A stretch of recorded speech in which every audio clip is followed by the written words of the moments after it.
এই লোকটাকে পৃথিবীর যে কোনো জায়গা থেকে খুঁজে বার করো আর জিতে নাও 10,000। Okay. তোমাকে হাওয়াইন শার্ট, হাফ প্যান্ট এবং এই জুতো পরা একজন বৃদ্ধ লোককে খুঁজতে হবে। এটা করার জন্য 48 ঘন্টা সময় আছে। যাও।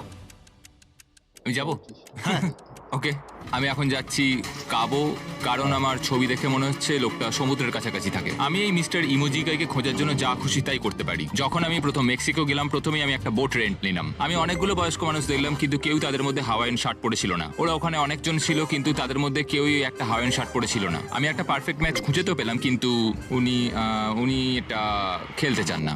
নতুন প্ল্যান, আমি 10টা হাওয়াইন শার্ট কিনলাম আর তাদেরকে দিলাম, দেখি তারা এটা পরতে চায় কিনা। 2 ঘন্টা কেটে গেছে, আমার মনে হচ্ছে এটা কখনোই কোনোভাবে সম্ভব নয়। আমি নিজেকে পরাজিত ঘোষণা করিয়ে দিয়েছিলাম, কিন্তু সেই সময় অদ্ভুত একটা ঘটনা ঘটলো। আপনারা বিশ্বাস করবেন না, আমার সামনে কে বসেছিল। আপনাকে দারুণ লাগছে। আমি মিস্টার বিস্টকে কল করছি। হেই, কনগ্রাচুলেশন, তুমি এই মাত্র জিতে নিলে 10,000 কি ডলার। মানে? আরে সত্যি? আমরা কি হেলিকপ্টারে যাবো?